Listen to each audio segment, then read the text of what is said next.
Okay, thank you for joining us, everybody, on Sports and Money with Ben Parker. Yeah, it's just been announced a couple of days ago. ESPN finally did what has been expected for 3 or 4 weeks. They laid off 150 people just after Thanksgiving. Word of this had leaked out several weeks ago. Multiple sources were reporting that this would happen just after Thanksgiving, and indeed it did. 150 folks are going to have to find work elsewhere. Not a happy day for ESPN or for these people. Many of them hardworking, talented people. Many of them had moved to Bristol, Connecticut from elsewhere in the country just to be a part of ESPN, and certainly I'm sure at the time that was a big boost for their career. No longer they're going to have to find work in other places, so certainly we wish these people the best as they try to relocate and try to find jobs to provide for them and their families.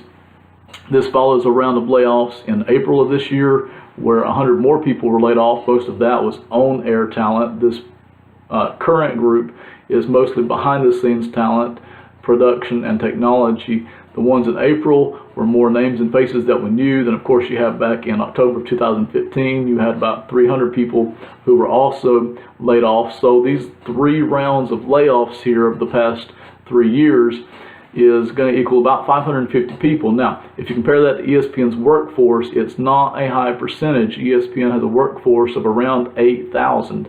That's in the United States and around the world. Most of that is in the United States, but that is a workforce of 8,000 people. So 550 is not a big percentage, but certainly it's an indicator that things are not going the way ESPN wants it to. And really, not just for ESPN, but for the entire cable network. All the big cable companies are facing the fact that this generation of millennials and even non-millennials, younger and older, have either decided to cut their cable loose or are simply never have bought cable in the first place. So cable subscriptions are going down, ESPN subscriptions are going down. In combination with that, for ESPN, they had some very big contracts that they had with the NBA and the NFL. They simply cannot let those contracts go. They're tied into those contracts for a number of years.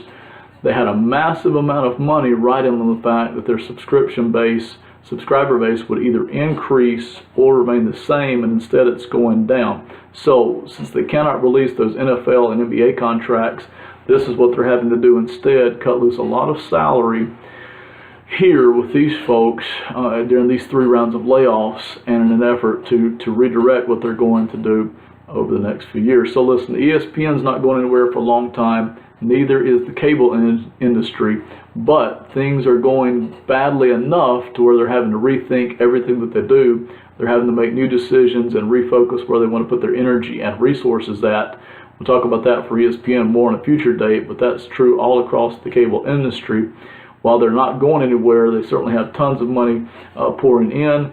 ESPN and the cable companies, they are still industry giants, no doubt about it. Make no mistake about it, they're not going anywhere for the foreseeable future. But if they don't change what they're doing over the next 5 to 10 years, certainly they could be running into some very major problems for their company. So this is part of what ESPN's having to do. Cable companies as well are having to do this. Other companies as well, sports entertainment companies as well, are facing this. ESPN, of course, is still the worldwide leader in sports. Even people who don't like ESPN have to tune into it because that's where the majority of the games are.